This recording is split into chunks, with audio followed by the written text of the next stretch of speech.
Today's spotlight is on the University of Port Harcourt. Today's spotlight is on the University of Port Harcourt. I really want to talk about that school. Why? Because I think people are missing the fundamentals of how schools are being funded, okay? For instance, now, you know that the University of Port Harcourt is a federal university, and in fact, it's a research university. That is a research institute. One of the great things about research institute is that they have a lot of great faculties. And I know that the issues Nigerians are having is the quality of education they are talking about. These institutions are not only supposed to be funded by the government. Of course, government is supposed to have a certain amount of money that is being allocated to schools. One thing that I want people to know about schools, how schools are being funded here in the US, is that many of you there send your children here abroad to come to school and all of that. The difference between schools here and the schools in Nigeria is the funding. In fact, when you go to schools here, sometimes you feel that you are in Nigerian universities, the structures and everything. So the difference are the faculty members that are here and the funding. And those faculty members that are here, the reason why they will provide quality education is the money that they are being paid. All right? They are being paid for what they do.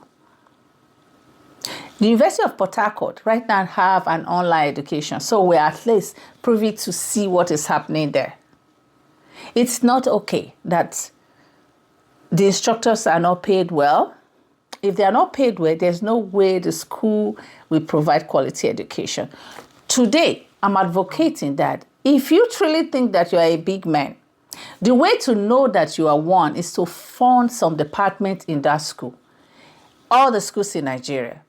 Because here, it's not government that are funding school. It is private individuals that are donating to schools. The government sends a certain amount of money that is being allocated for programs to help people. But high institutions, all these higher institutions are mostly funded by individual people, all right? Whether you are in the public university here or you are private, there's the school fees is very expensive, and there are people donating to the cause that they love. I'm going to be showing you a lot of things here to dollars, one of the largest gifts ever to a university here in this country. Well, the money comes from Jim Simon and his wife Marilyn. They met at Stony Brook University decades ago.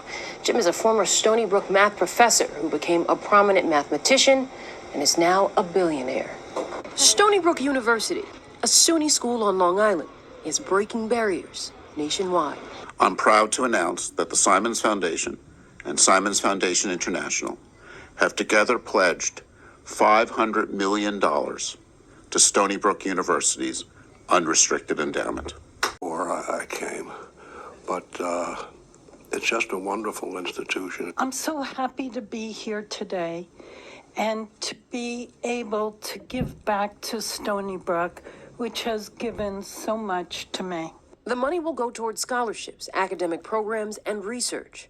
And the funding comes just in time, triggering an unrestricted endowment gift % match under a donation matching program passed as part of the New York State budget in April.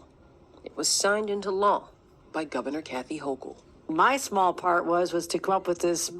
See how people are investing in the cause that they love in the schools. One of the schools that my son is attending here is a public institution. And this person donated this amount to that school, and the other one too. So this is how schools are being funded.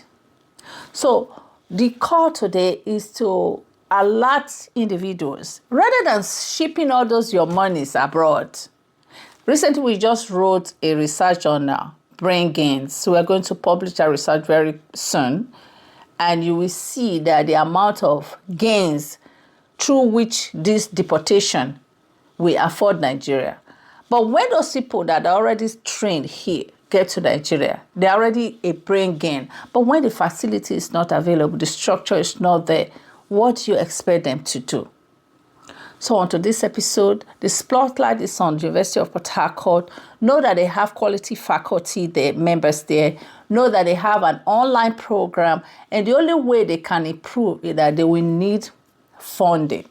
So if you are that big man in Nigeria, rather than spending all those your money to send your children abroad, you can just fund some of the programs that they are having in that institution. Because at least some of us that are teaching here abroad, we are teaching in many various universities here, we are now interested in teaching there as well. So it's the same sort of service that we are giving to our students here that we are going to be doing there. So the only difference is the funding. So the spotlight is on University of Port Harcourt. It has an outstanding online program. So if you are here in abroad, you can contact University of Port Harcourt and see how you can get yourself enrolled, because the school fees is not compared to what we are paying. You are going to be paying here, you know that. So, but yet you are going to have the quality education, and the call also to call on those big men in Nigeria to donate to all these institutions. It's not the government job to do all of that. It is all our collective effort, and that's how we are going to make our country beautiful, outstanding, and good again. Thank you for listening.